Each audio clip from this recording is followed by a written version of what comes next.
or welcome back to my channel. My name is Chantel, but you can call me Chanty, and today we'll be discussing the story Rapunzel as written by the Grimm brothers. Now, the Grimm brothers are notorious for their convoluted fairy tales that hold many morals, and Rapunzel is no exception. Before we get started, I have to shout out Bailey Sarian and Robert Welsh, whose Get Ready With Me series inspired me to create this one. I also want to announce that I decided to make Wednesdays the official upload day of my Myth, Legends, Fairytales, and Makeup series. You guys seem to really love this series and I love making these videos, so I've decided to make it regularly scheduled programming. Now enough chit chat and let's get into the story of Rapunzel. Once there was a couple that really wanted a baby.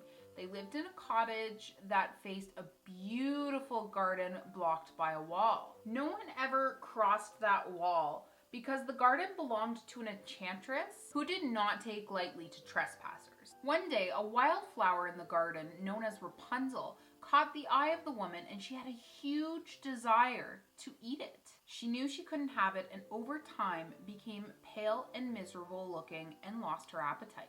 Her husband was very concerned by this and asked her what was wrong, to which she told him, "If I can't eat that Rapunzel, I will die." Because apparently the only thing greater than her desire to have a baby is her desire to eat a flower salad. Now, the husband obviously didn't want his wife to die, so he snuck over the wall and stole some Rapunzel for her. When he returned, she took the wildflower and made a salad and immediately devoured it.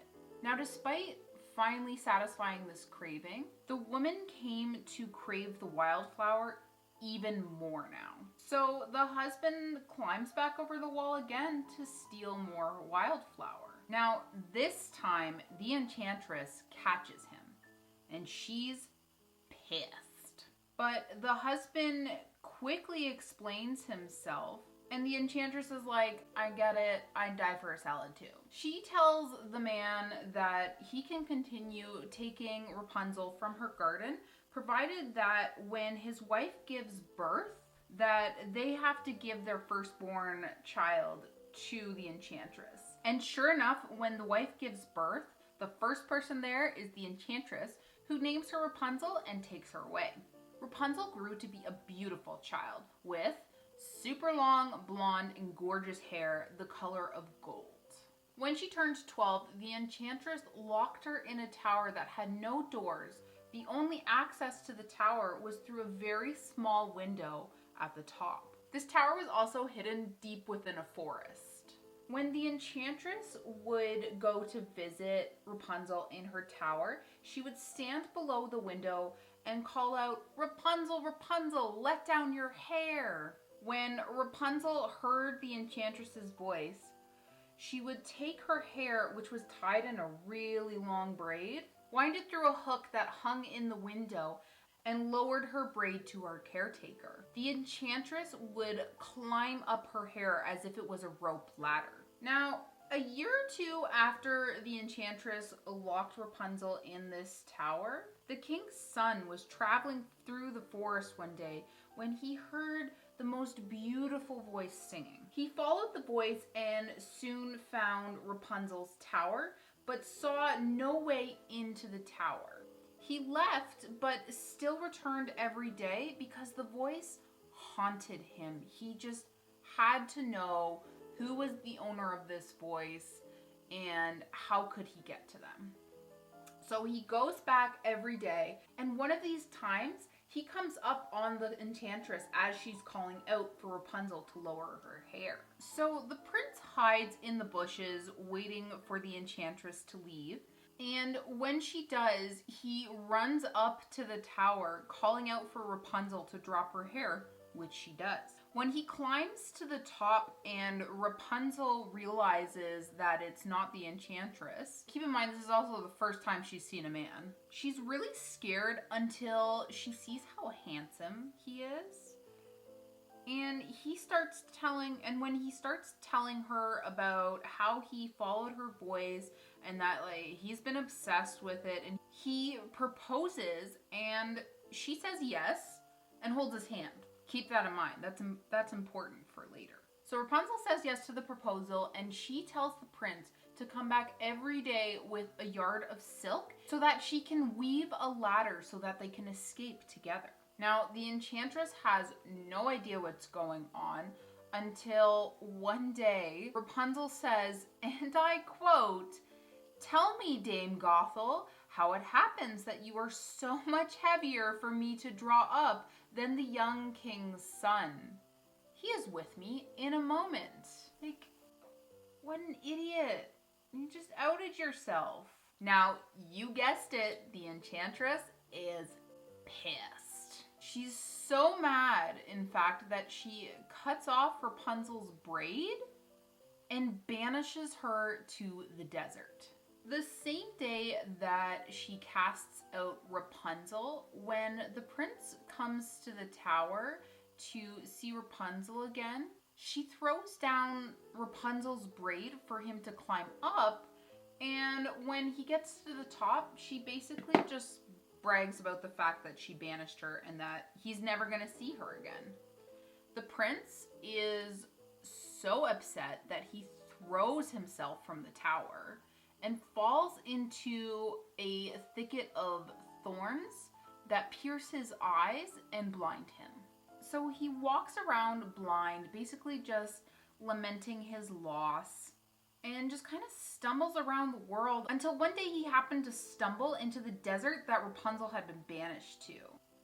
So allow me to read you the ending of Rapunzel. Thus he roamed about in misery for some years, and at length came to the desert where Rapunzel, with the twins to which she had given birth to, a boy and a girl, lived in wretchedness. He heard a voice, and it seemed familiar to him, that he went towards it. And when he approached, Rapunzel fell on his neck and wept. 2 of her tears wetted his eyes, and they grew clear again, and he could see with them as before. He led her to his kingdom, where he was joyfully received, and they lived for a long time afterwards, happy and contented. A beautiful ending. So that's the story of Rapunzel. There's a few things we need to address about the story. First of all, twins? That must have been some really intense hand-holding, bringing a whole new meaning to no glove, no love. Secondly, here we have another case of magical lady tears restoring proper sight. I doubt my tears have those kind of restorative properties. I've never had my tears drop into someone else's eyes, so who knows? When I first read this story, I thought it was trying to provide a moral for, hey, don't steal other people's stuff. Both Rapunzel's biodad and the prince suffer the consequences when the enchantress catches them trying to take Rapunzel. And I'm talking about the lady and the flower. But on my second read through, I thought it was more about, don't hoard beautiful things. The enchantress puts a wall around her garden.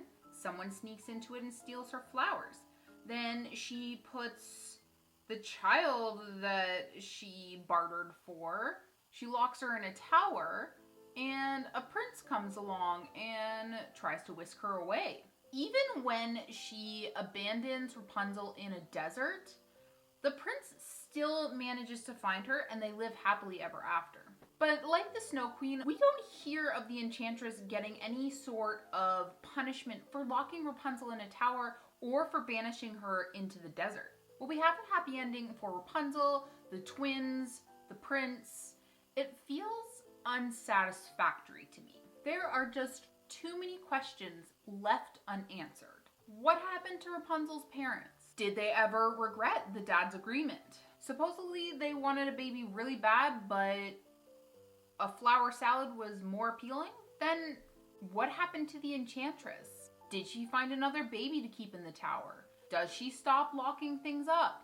I could go on. Let me know down below what you think of the story of Rapunzel and what kind of morals the Grimm brothers were trying to teach children with this fairy tale. I'd be really interested to know your thoughts down below.